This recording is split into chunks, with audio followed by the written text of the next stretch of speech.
自混沌初开，天界便统御人界与妖魔界，为三界之首。然千余年前，修罗王野心膨胀，不肯居于天界之下，便终于组起妖魔联军，掀起无边战火。天界本以为无足为惧，却不料修罗王麾下拥有一名所向披靡的大将——魔煞星罗侯祭都，竟打破天界大军，直将天界众神逼到了天门外。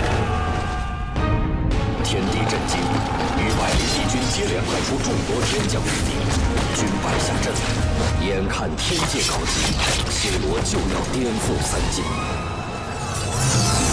可就在此时，多怪事发生。最后的大战之前，魔煞星竟然消失了。与此同时，天界出现一位救星——战神将军。他战无不胜，将修罗一举消灭。魔界没了魔煞星，大势已去，溃不成军，残存的妖魔散落四方。传闻魔煞星之死，正是遭了战神的暗算。他的星魂被封印于神器琉璃盏，藏在上古一处秘境中，而元神则于混乱中不知所踪。然而白云苍狗，斗转星移。每隔1000年，乾坤必有一变。被分开的元神，经过1000年的修整，逐渐恢复生气，等待着合二为一。而妖魔界亦在蠢蠢欲动，等待卷土重来的一天。似乎一切并未成定局。若魔煞星积攒1000年的怨气归来，必将毁天灭地。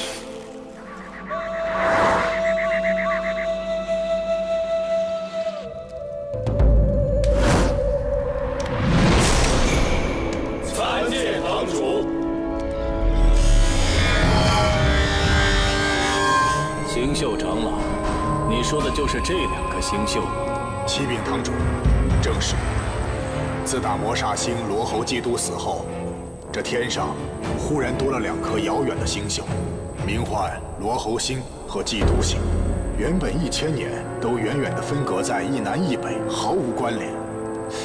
但是这今日，这2颗星宿又忽然相互的靠近了，似乎什么？似乎有要合二为一的趋势。难道说他真的要苏醒了？启禀堂主，魔煞星那下落不明的元神在焚如城出现了，属下的人已经打探清楚，就在今日，那半分元神将会入渡恶道，下凡尘历劫。你们这些犯了错的仙子，已被剃去仙骨，如今来到这焚如城，是天界给你们重塑仙格的机会。尔等好生入凡世，待历劫成功，方有机会重返天界，也算是尔等的造化。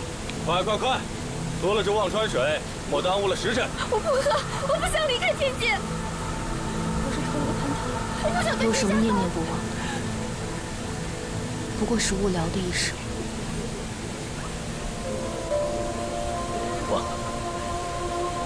忘了也好。还有一事，堂主。据属下所知，战神将军将与魔煞星一同进入凡尘历劫。哦，战神与魔煞星将同年同月同日生，有趣的很。启禀堂主，那战神和魔煞星本是天生的宿敌呀，会不会对我们复兴魔界不利呀？不，当年正是战神用魔煞星的神器君天策海，将魔煞星星魂封印。我们正需要战神之力和君天策海，才能救出魔煞星。这2个孩子我都要得到手。你速前去调查清楚，战神和魔煞星究竟托生至何处？是。夫人，使劲！哎！再使把劲儿，夫人！快了，使呼吸啊！夫人，夫人，深呼吸呀！使劲儿，使劲儿！找了1个多时辰，这第2胎怎么还没生下来？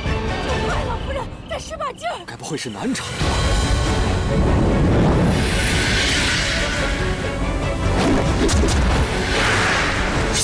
何方妖孽，敢擅闯焚如城禁！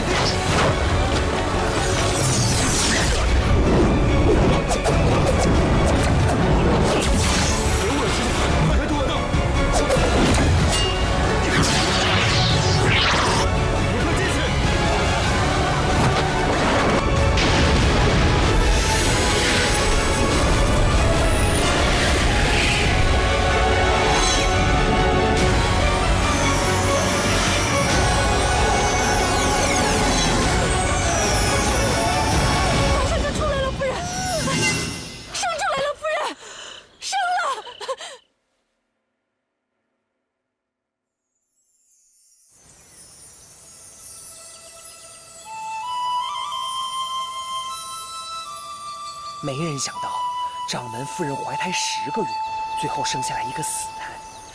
掌门呢，就怕掌门夫人看到太过伤心，连夜就把那孩子给埋了。谁想到，半夜发生了一件事情。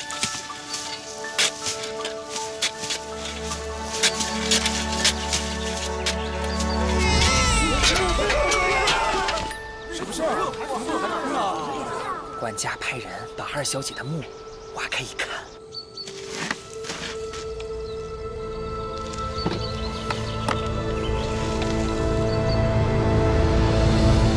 你们猜怎么着？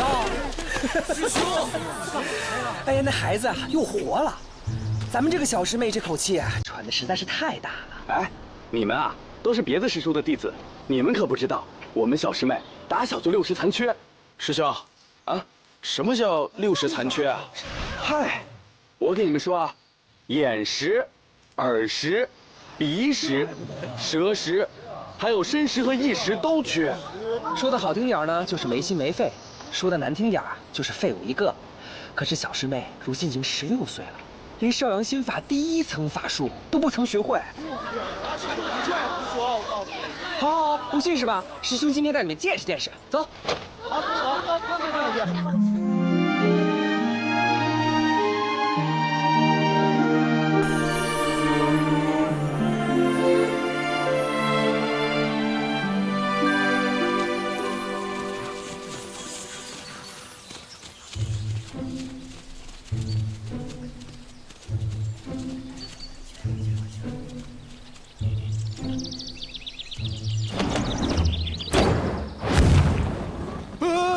看看他的手，他真的感觉不到疼。我都说了还不相信，现在信了吧？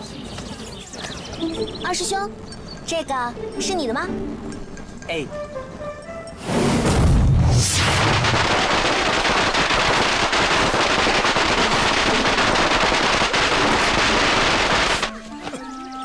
没事吧？二师兄，你总是跟我这么玩，也要变点花样的嘛。可是原来你们都很怕这个呀？对啊，你感觉不到啊？你当然不怕了。玄机，玄机，琳琅，玄机，琳琅，来把手给我看看，都红了。没事儿。陈敏娟，你要是让我再看到你欺负我妹妹，我就告诉爹爹，好好修理你。还有你们，都欠揍是不是？玲珑师妹，好师妹，你别生气，我们就是开玩笑的。好了好了，玲珑，你别在意了，反正我也不知道疼，而且我连生气都不会。你看，我就说小师妹不会计较吧。嘘，我告诉你，你要敢再欺负我妹妹，我就让师傅把你屁股打开花。哎，好了好了，别吵了。小六子啊，你到底是站在哪一边呢？我，哎，玲珑，你忘了以后是让我们来做什么的了？差点忘了。玄机，我告诉你一个好消息，红姑姑把这次簪花大会招待各派的任务交给我们啦，我们现在就下山去。哎，玲珑，这是什么好消息啊？我能不能不去？我想在这儿睡觉。哎，不想凑热闹。不行，不行，是你放行。簪花大会是5大派齐聚的盛会，其他4大派的高手都会来的。我们可以先一步去看看有没有帅气的小哥哥。走。哎，我说，女孩子家自己不稳重，还想教坏玄机啊？什么教坏玄机啊？我今年16岁了，红务部说了，我可以看我喜欢的人。今年玄机也16岁了，我们想看谁就看谁。走吧，玄机。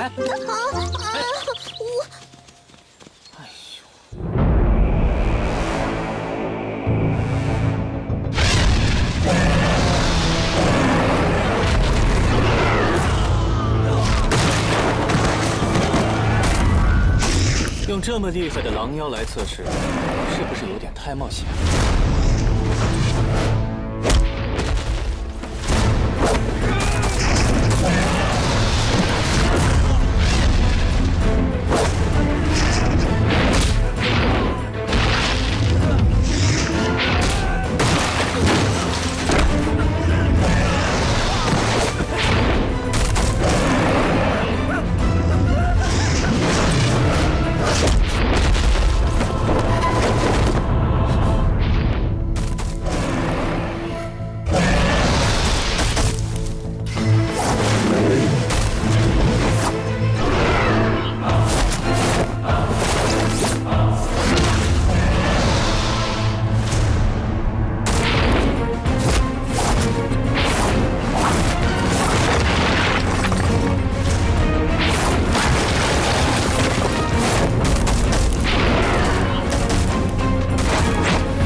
司凤，不愧是我的嫡传弟子啊！这组测试合格的只有宇司凤一个人，那剩下的弟子，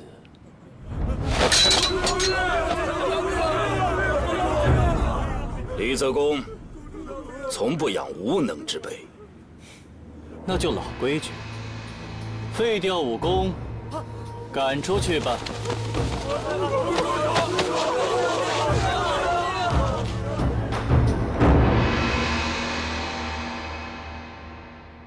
好了，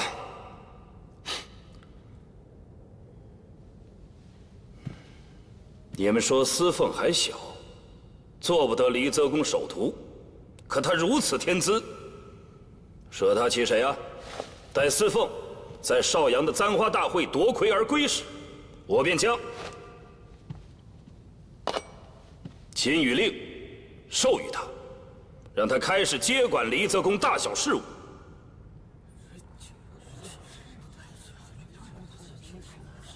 公主既然主意已定，我等听从便是。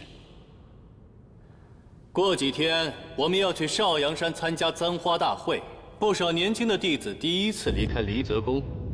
我要提醒你们，离泽宫的第1条宫规是什么？绝不可在外人面前摘下面具。记住就好。如果违反了宫规，后果是什么？你们心里应该清楚。弟子谨记。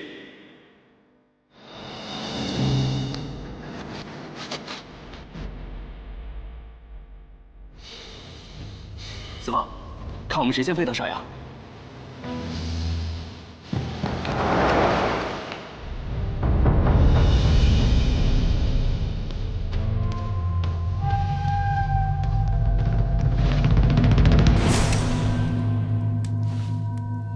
参见堂主。还是没有什么消息吗？自16年前战神和魔煞星在焚如城失去了消息，这些年你居然一点儿都没找到。堂主息怒，属下刚刚查到君天环和侧海沟的下落，只是想要拿到君天侧海，实属不易。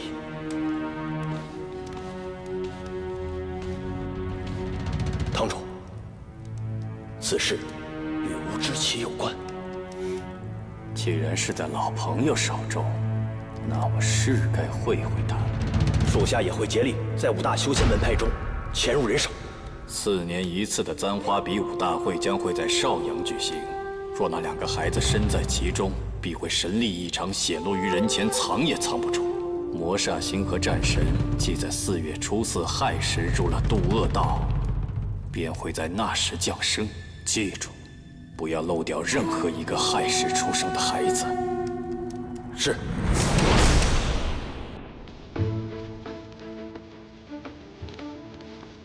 轩辕派的几位师兄，你们住在天子好楼，请把师兄们带过去。是。玄机，精神点吧，我们现在可是代表邵阳呢，你不能给爹爹丢人。好。哎，你是不是真的不想待在这儿？算了，你走吧，要不然吹了风，自己感冒了也不知道。这2个是祭祀用的狗血，你把它带回去，能顺利带回去吧？可以。睁大你的眼睛，好好看看。就算你不认识小爷我，总该认识我们点金谷特制的剑吧？没有名牌，别吵了，就是不能借。哎，有什么话跟我说。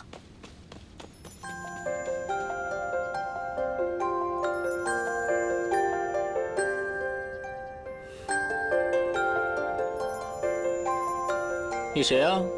邵阳掌门之女楚玲珑，够不够格跟你说话？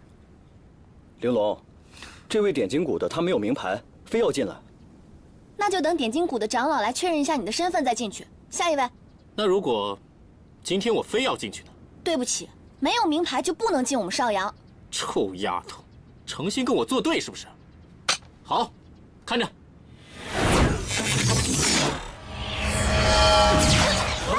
玲珑，我没事。现在名牌有了，总可以让我进去了吧？你个3脚猫的功夫，你以为这样就可以了吗？我们邵阳随便一个人就可以把你打得满地找牙，就算你进去了也是白费功夫。你以为就凭你就想拦住我？哎，你这个人怎么这么没礼貌？别离我姐姐那么近。玄机。那你刚才说的随便什么人，包括这个丫头了？哼，行，我都要看看你们邵阳派到底有多厉害。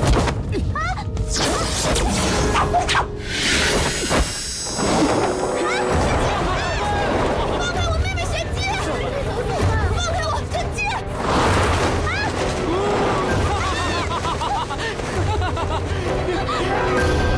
拔剑啊！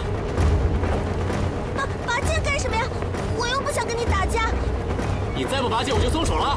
哎，别松手！我不会命剑，你松手我会掉下去的。你耍我呀？你刚才不还吹嘘很厉害吗？邵阳派就你这种草包还敢冒充高手？我今天让你看看什么才是高手！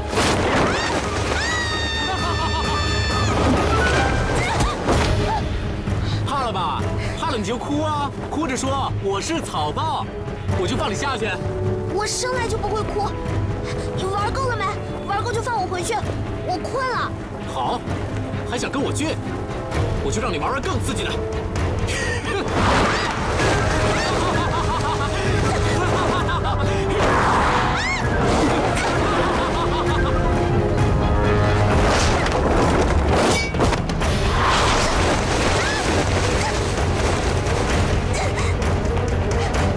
怎么办？这掉下去肯定成肉饼了，爹爹又要说我丢人了。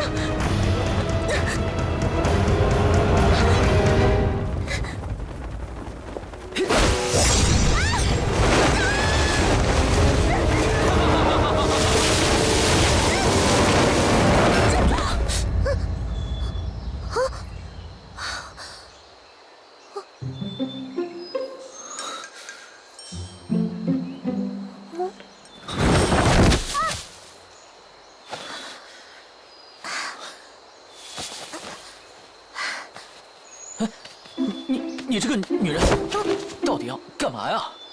你衣服脏了，我给你擦擦。别碰我！这位师兄，你是不是也来参加那个簪花大会的呀？我是那个少阳派的弟子，可是我也不知道我怎么就掉到这儿来了。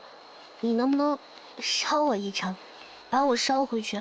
回去之后我给你洗这个狗血。不必了。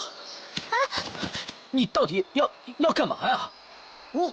你这个人怎么这么说话呀？无聊。哎，你等一下，师兄，我是真的不知道是怎么就掉到这儿来了，然后我也不会飞，回不去了。那你就走上去。不要，太累了。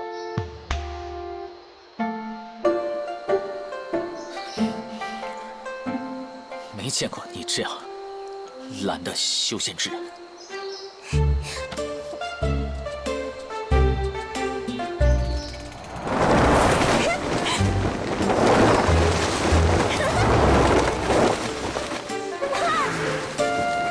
把我妹妹扔哪儿去了？你说呀！谁知道她掉哪儿去了？她那么笨，连个剑都站不稳。我看你才笨呢！你把我妹妹弄丢了，你还这样说话？找到玄机了吗？还没有。就只剩云谷那片密林还没找了。那边山林地势复杂，时有妖物潜伏，我们人手不够，要再叫些人。我这就去告诉爹爹，他一定不能有事的。玄机，你没事吧？是这位师兄人好又厉害，他救的我。那就好，这是离泽宫的师兄吧？一看就一表人才，不像有些人就会欺负人。多谢这位兄弟。我要进去，可以登记了吗？哎。离泽宫雨丝凤，哼，我倒挺好奇的，你们离泽宫的人一天到晚戴着面具不敢摘下来，究竟有什么见不得人的啊？怎么着，还想跟我过招啊？来啊！没兴趣，大家都还等着进少阳派。原来是个小结巴，救了一个小傻瓜。真是有趣啊！哎，我听说你们离泽宫的人都没怎么见过女人，刚才一路抱着这个小傻瓜回来，什么感觉啊？啊？吴桐，我看你又找茬是不是？你看我撕烂你的嘴！哎，你干嘛？你放开我！你怎么回事？都在这里吵什么？姑姑，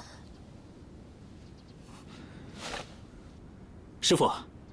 弟子不慎丢失名牌，在这儿等着进少阳的时候，跟几位小师妹开了个小玩笑，恐怕是惹得他们不高兴了。什么开玩笑？有你那么开玩笑的吗？梧桐，年轻人开玩笑怎么没轻没重的？还不向楚掌门的2位千金道歉？是，师父教训的是。梧桐，给2位师妹赔不是了。谁要你赔不是？哼！大家都是武大派的弟子，本该同气连枝。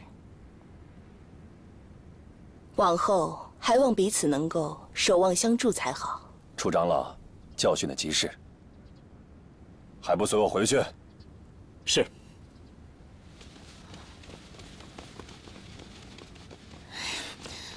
姑姑，怎么能这样算了呢？你没看他刚才是怎么欺负妹妹的？多亏了那个离泽宫的雨丝凤，他走了。玄机，玄机，你知不知道那个雨丝凤是离泽宫最有前途的弟子啦？不过他们的宫规是让他们每天都要戴着面具，就是不知道他们长什么样。但是我打赌，他肯定长得很好看。好看？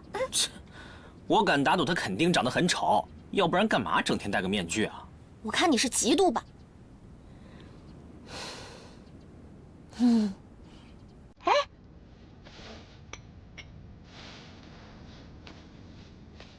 啊，这么巧啊！怎么了？你看，这个雨丝凤是跟我同年同月同日生的，真的呀？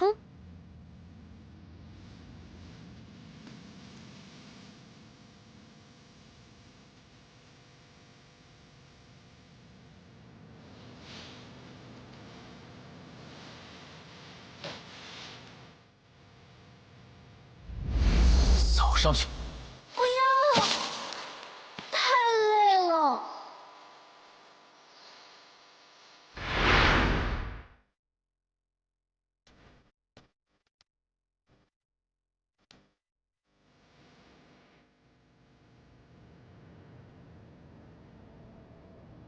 楚玄机，一天就知道偷懒，就知道睡觉，该做的事情一样都不做。你今年已经16岁了，你知道吗？居然连个命剑都召唤不出来，这要传出去，我少阳派的脸都让你给丢尽了。娘，哎，你哭什么呀？娘，你要是全家有知道我，你看看爹到底是怎么骂玄机的，你一定会很伤心的。娘当年说过，只求玄机一辈子安安稳稳的，不求他通达仙途。爹，你都忘了吗？玄机之所以这样，还不是因为他生下来就60残缺，他自己也不愿意。他的痛苦又有谁能懂呢？好了，玲珑，玲珑。娘，如果爹爹一定要这样处罚玄机的话，我就一直哭给娘听。哎呀，好了好了，算了，不要哭了。资质愚钝，情有可原。可这也不是你不上进的理由啊。这样吧，我给你10天时间啊，务必把瑶华剑法第1层给我练出个模样来。要是再偷懒，再练不出来的话，你看我怎么收拾你。好吧，我就知道有用。每次一哭娘，爹就拿我们没办法。但是玲珑，这个还真有用。哎，这个可是最重要的武器，不但是对爹爹，如果未来对你喜欢的人，只要他疼你的话，你一哭，他就拿你没办法。是吗？可是我就没有这个。我想，眼泪应该是世界上最珍贵的东西了吧？可是你今天生气的时候，没有气的，眼睛酸酸的，然后想哭的感觉吗？我今天是挺生气的，可是我觉得不用太在意他们啊，只要你开心就好。如果我在意他们，我还不如回去睡一觉呢。那你，哎，小六子，你送寿糕给我们呀？送寿糕的人是我，可是吩咐准备寿糕的人可是师傅哟。这可是8珍糕，是用8种食材做成的。你别看爹爹凶，还是疼我们的。快吃，玄机。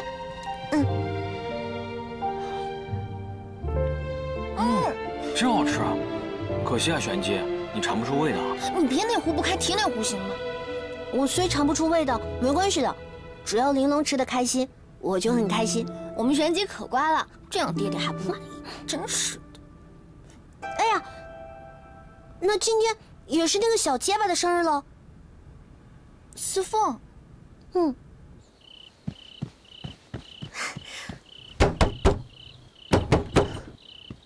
司凤，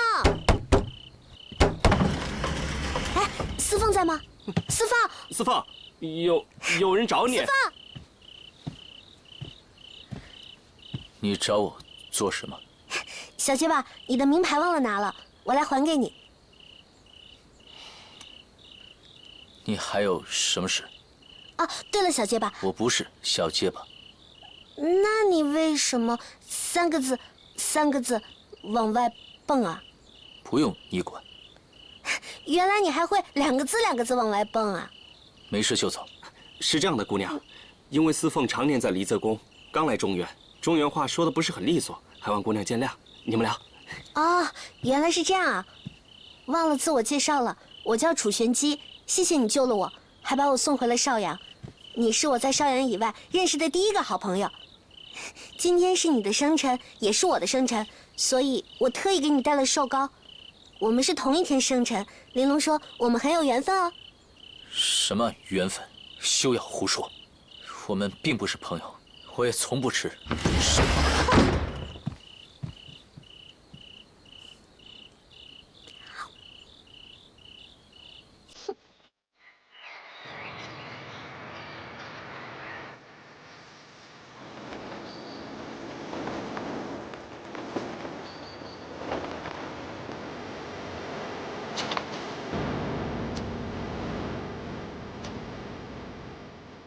总算找到桃树，还有朝如。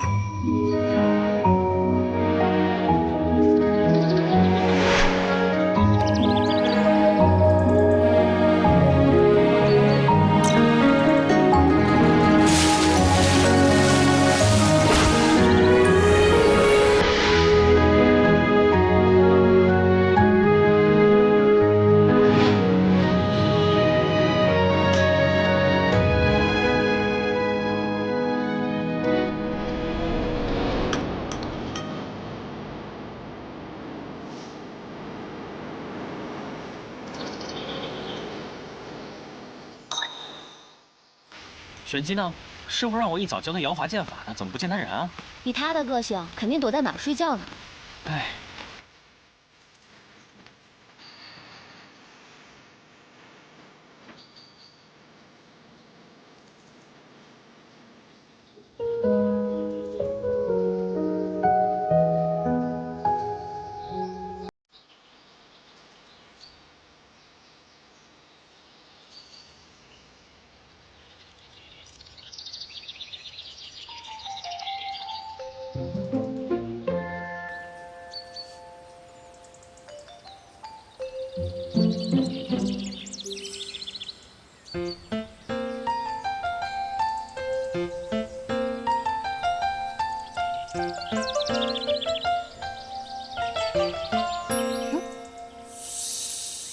偷吃鸟蛋是不对的，知道吗？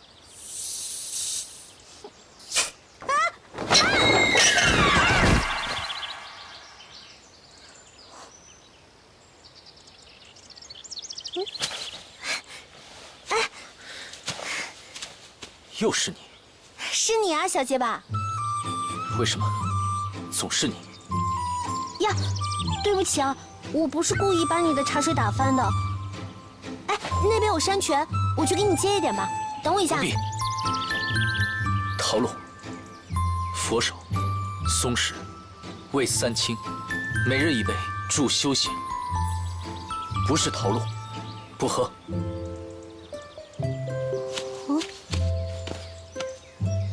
你怎么那么讲究啊？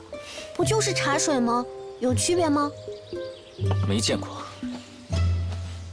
你这么懒，又什么都不会，法术、夜叉，怪不得别人都欺负你，没用。虽然我是很没有用，但是刚才我不是故意把你的茶水打翻的。是因为我看到一条坏蛇，它要偷鸟蛋，我想要抓它，不小心才……又是那条坏蛇！放开，放开它！哦，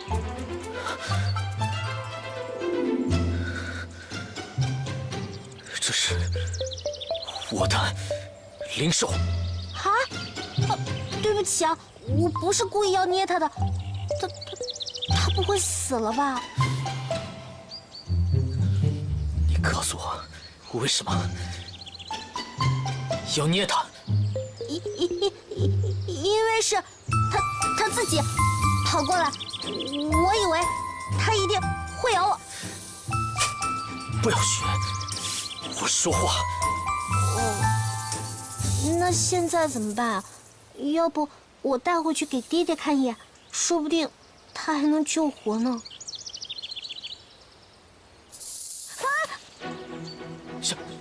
小樱花，哎，小樱花，小樱花，你在哪儿？小樱花，小樱花，啊，你这个灵兽怎么那么不听话呀？我爹的灵兽一喊它，它就出来了。他还小，不懂事。不要说他坏话。我感觉有东西吸引他。可是，这个桃林确实很奇怪，我们都找了那么久了，还是没有找到那个小樱花呀。这桃林有古怪。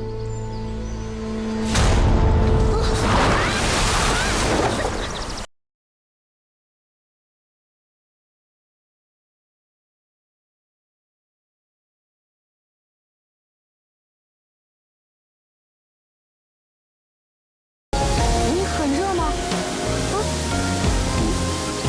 我没有。你没有吗？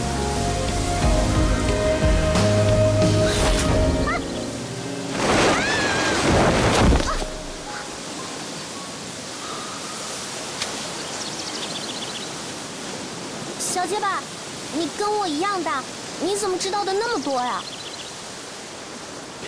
别说话。这法阵很难。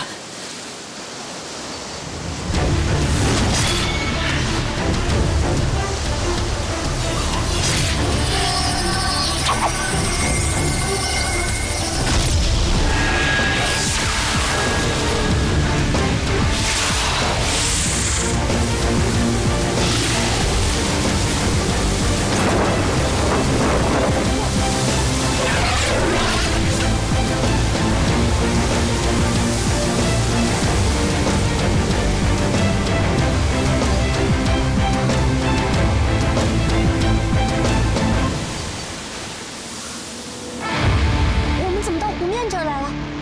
小结巴，你没事吧？这不是湖面，这有结界。结界？哎，真的是结界。我知道这外面为什么有桃花阵了，这里是上阳派的秘境。哎呀，我们怎么跑到这里来了呀？怎么进去？我不知道，上阳派弟子是不允许靠近这里的。我要进去。啊，不行不行不行，这里是上阳派的禁地，没有爹爹的允许，你不能踏进这里一步。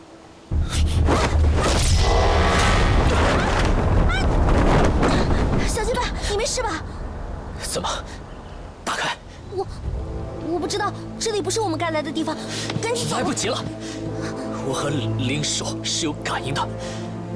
小樱花，他现在被什么东西给吸进去了，若不救他，他就会有危险。打开！那这样，我们现在回去，立刻找人来帮忙，怎么样？来不及了。那我也没办法呀！你看我法术那么差，这个是我们上阳派最厉害的长老布置的最古老的结界，我打不开的。不信你看。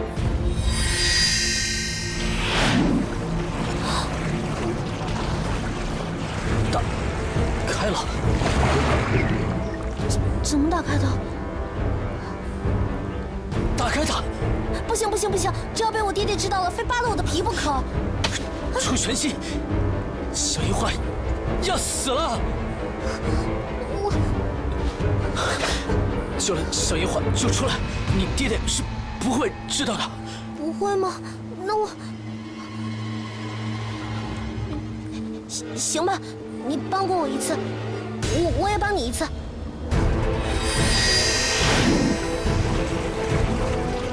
这里面有很厉害的东西，无论发生什么都不要进来。好，快！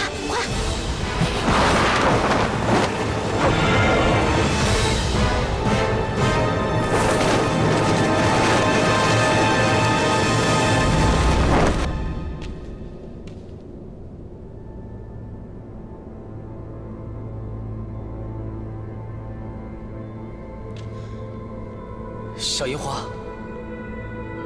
小樱花，小樱花，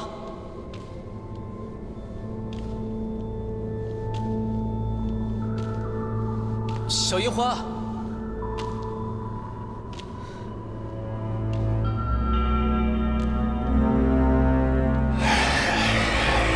小樱花。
巴，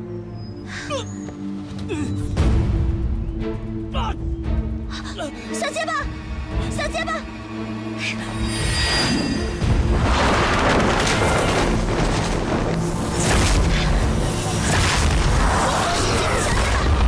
你别打小结巴，你放开他！闭嘴！你这样做什么？我是来救你的，小结巴。快走！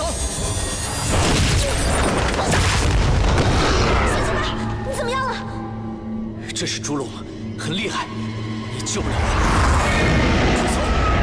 很厉害，那我们一起逃吧。小结巴。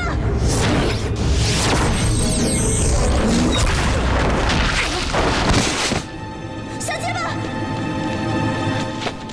小结巴，小结巴，小结巴，你没事吧？小结巴，流血了。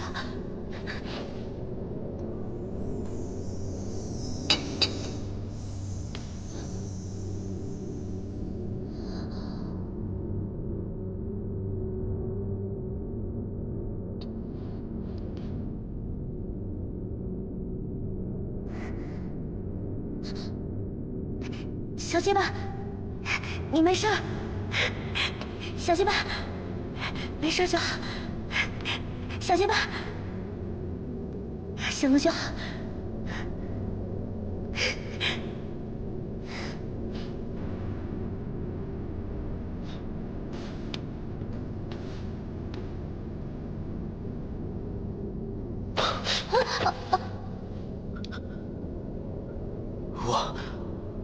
我的面具不见了。你刚才脸上流血了，我就帮你把面具摘了。面具在哪儿？这面具摘了，在。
小结巴，别过去，不要命了！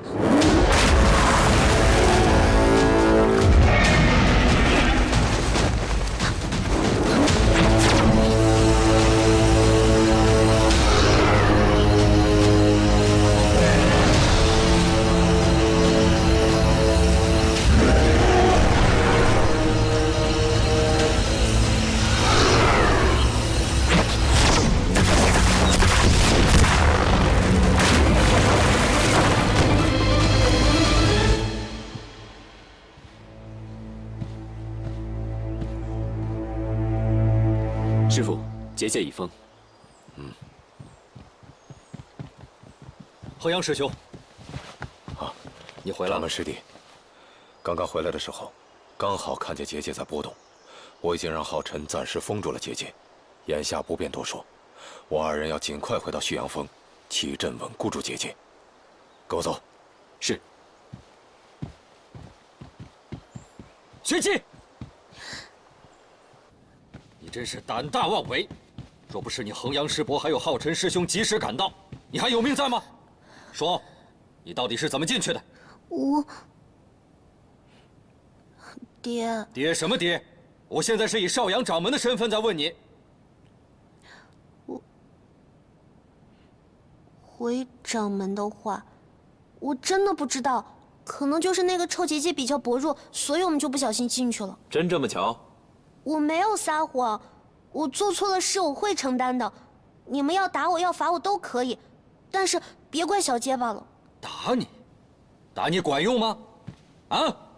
从小到大我打了你多少次了，可是一点用都不管。你根本就不知道什么叫疼痛，什么叫羞耻。少阳秘境乃是我派禁地，你不好好练功，躲在那里，还把外人也带了进去，真是视少阳的戒律为无物啊！从小你六识不全，我们对你百般的纵容和忍耐，可是没想到却把你惯成了这个样子。从今以后，我绝对不会再纵容你。少阳秘境乃是我派的重地，私闯进去就要承担后果。从今天起，你就给我到明霞洞去面壁思过。什么时候知道了自己的责任，什么时候再给我回来。明霞洞，爹爹，明霞洞是受重罚的弟子才去的地方，那里又冷又湿，漆黑如地狱，妹妹不能去那儿的。师傅，还请师傅收回成命。小师妹年纪尚幼，怕是不堪此重罚，还望师傅能网开一面。国有国法，家有家规，我不能因为她是我楚磊的女儿，就对她网开一面。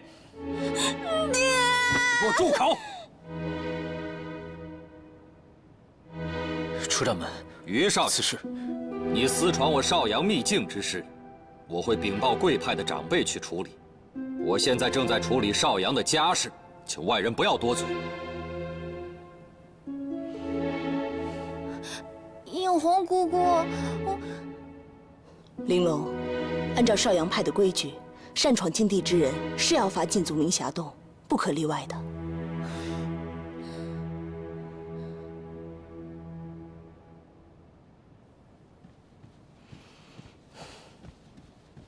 师傅，离泽公夫公主到，请。是。楚掌门，我这刚到少阳派就叫我过来，到底是什么事啊？哟，齐刷刷的跪了一。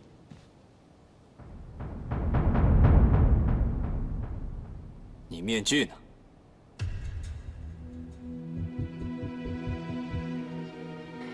弟子弄丢了。丢了？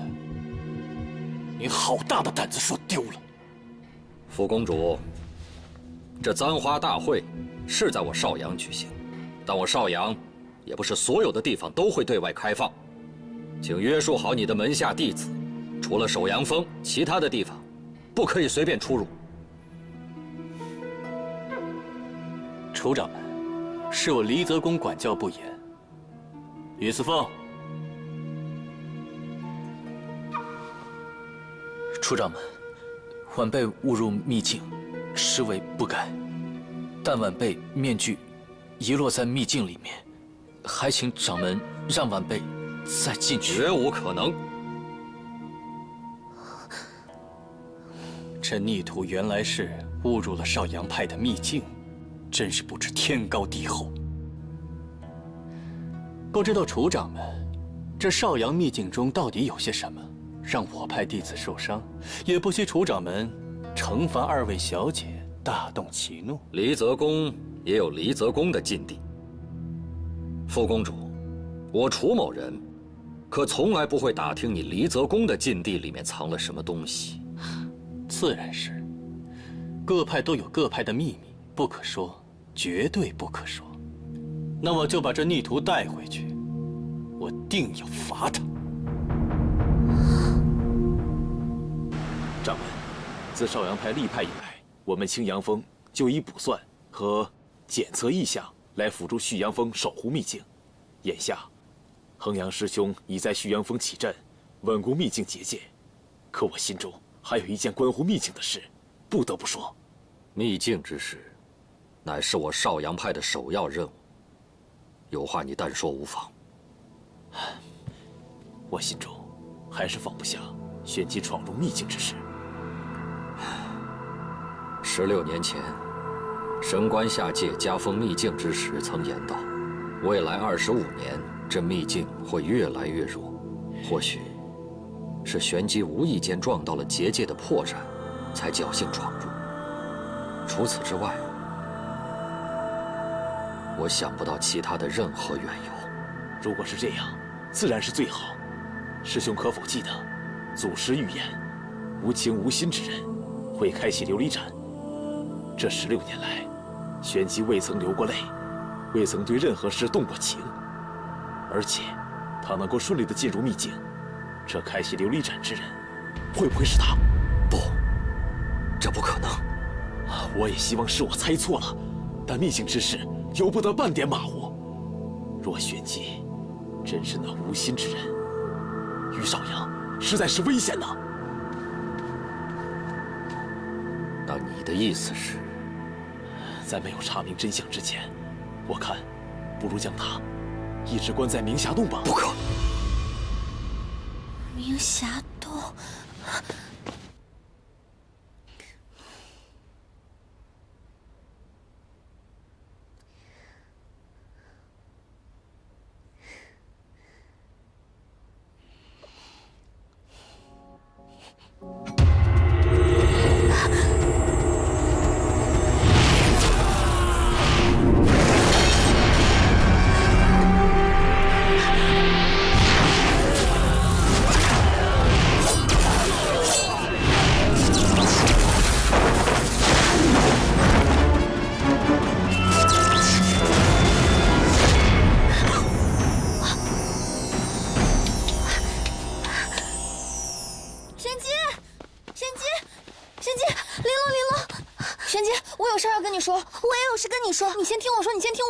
我刚刚听爹爹和陆阳师叔说，你无心无情又恰巧闯入了秘境，所以要把你永远关在明霞洞里。很可怕吗？当然可怕了。明霞洞幽禁的是忤逆门规、大奸大恶或是走火入魔的弟子，里面又脏又臭又黑又冷。听说还有过往受罚弟子的哭喊声、夜夜哀嚎，很可怕的。没关系啊，反正我不怕。你知不知道什么叫永远？永远就说明你再也出不来了。你要一辈子关在明霞洞里，你愿意吗？那怎么办？那你哭出来啊！爹爹如果看到你流下了眼泪，就知道你不是无心无情之人，就不会关你了。我不会哭，都死到临头了还不会哭？那你想想，我以前总是抢你的布偶，就是那个你最喜欢的，啊？没关系啊，拿就拿呗，你要喜欢你就拿走。那你就想想，再也见不到我，再也见不到爹爹了呢？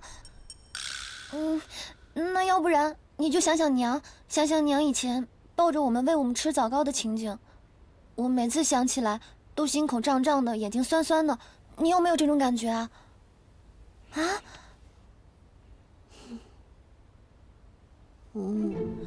怎么办呀？我有办法了！我有办法了！什么办法？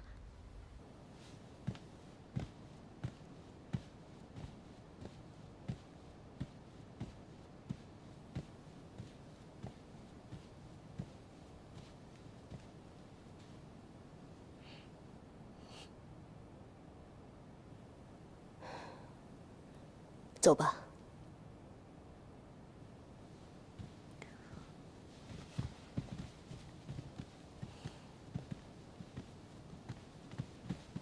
玄机，玄机，玲珑，你别走，红姑姑，让我送一送玄机，我特别舍不得他。你一定要照顾好自己啊！我们抱抱。你什么东西啊？是辣椒粉，千万别说啊！走吧，爹爹，爹爹，玄机他反省了，他知道错了，而且他特别的委屈，你看看，眼睛都哭肿了。真的吗？玄机，真的。你别哭了，你别哭了。爹爹会心疼你的，啊！你的眼睛怎么了？我看看。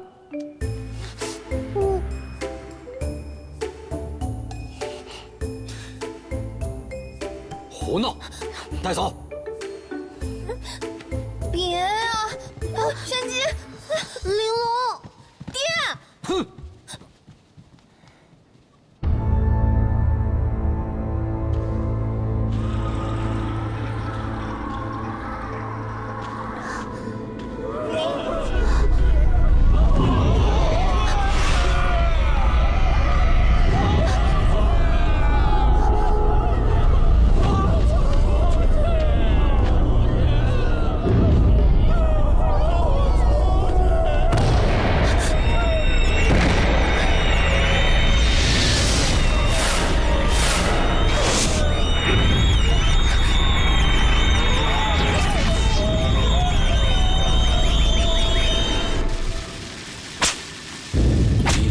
弟子的面具，事关整个离泽宫的安危，绝非你一人之事，当如自身血肉，绝不可在外摘下，更不得遗失。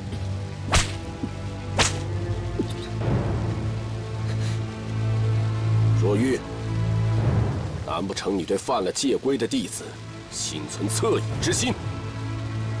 接着打！于四凤。 今日不但丢了面具，拿都拿不回来，该当如何？当受13剑酷刑，狠狠地打！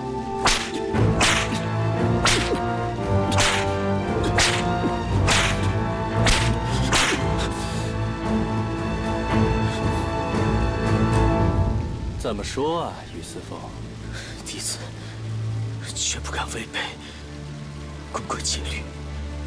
甘愿受罚，以偿对离泽宫忠心。唉，公主如此器重你，连经语令都要传于你。你说说，这出一趟门就沦落到受13戒的境地，天上地下，你是大大伤了公主的心呢。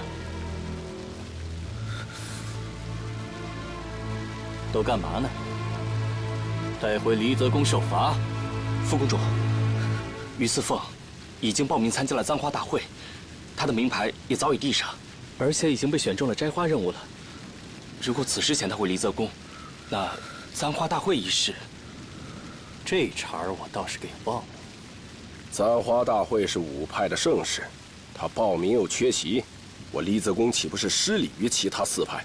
那罗长老，你说该如何是好？就让他先留下吧。 公主也会在簪花大会之前抵达邵阳。我看此事只好先禀明公主，待簪花大会之后再叫她回去领罚。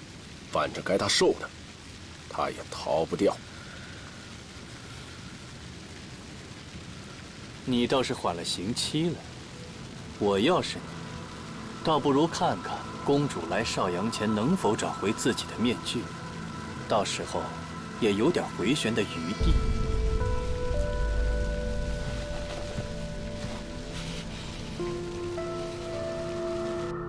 四凤，这药无色无味，涂上之后不会被人发现的。我听说先前很多弟子为了少受一些痛苦，都自行了断了。你回宫之后要受此重罚，可有想好对策？事到如今，只能在回宫前多立些功，将功补过，好叫公主网开一面。听说这次大会要摘的花是一只古雕，这妖物凶猛。 但你若能把它摘下，定是大功一件。